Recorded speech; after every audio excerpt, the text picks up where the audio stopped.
खुलुमबाय लोगोफोर नोंथांमोनखौ आंनि बिटिआर निउसआव फिन बरायबाय आरो जायफोर आंनि चेनेलखौ साबस्क्राइब खालामाखै अन्नानै साबस्क्राइब खालामदो।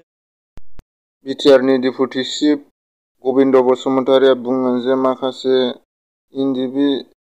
बारग'नाय एनडिबिफ्रा जेलाव थाबोनाया बिथांमोना थाबैनो गगोन भारत सरकारजों रायज्लायखाबाय होननानै बुङो।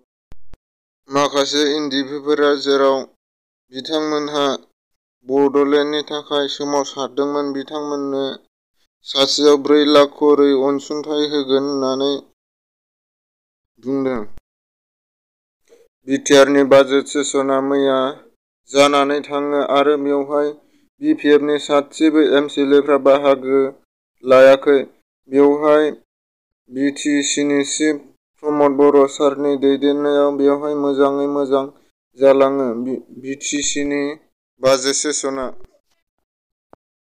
बिपिएफनि एमसिएलए फैयाखैबाबो प्रमद बर' सारनि दैदेननायाव मैयानि बाजेट सेसनआ मोजाङै मोजां जोबनानै थाङो।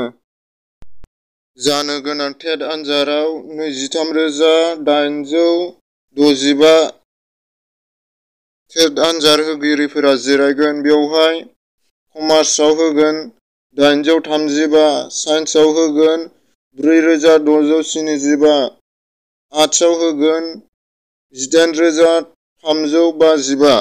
गासै बिथांमोनहा टेटखौ होनो मोनगोन। बे टेट होनाय जायगायाव जायखिजाया नेटनि बुस्थु लांनो मोननाय नङा, जेराव मबाइलफोरबो लांनो मोननाय नङा, जेराव नेटजों कानेक्सन जानाय बुस्थुफोरखौनो लांनो मोननाय जानाय नङा। करिमगन्ज जिल्लायाव हानि दावरावआव सासे आइजोखौ सासे सेंग्राया देथारदों।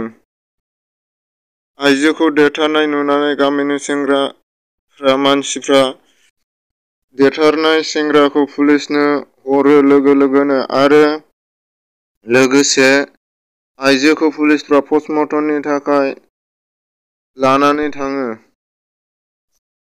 हाग्रामा महिलारिया बुंदों जे गुवाहाटी हाइकर्टआ जेनेबा प्रटेस्टखौ खुंनानै होआखै होननानै दिन्दाङै जानानै दं होननानै बुंदों। बेखायनो मैयानि बाजेट सेसनाव थाङाखै बिपिएफनि 16 जन एमसिएलएफ्रा। बेखायनो दिन्दाङै दं होननानै बुंदों हाग्रामा महिलारिया।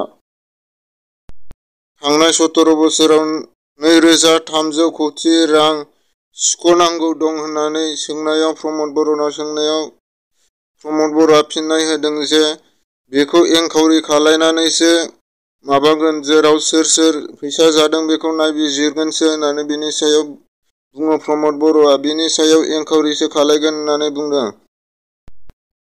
माखासे बिटिआरआव थानाय अबर' गामिफोरखौ दानख'जानो गिनानै एबिभिपिएलआ सोमावसारदों आरो खुद्रिदों। माखासे गामि दानख'जानो गिनानै गावसिनि थाखानाय गामिफोरखौ बिटिआरआव हाबसनखानाय गामिफोरखौ दानख' जानो गिनानै खुद्रिदों।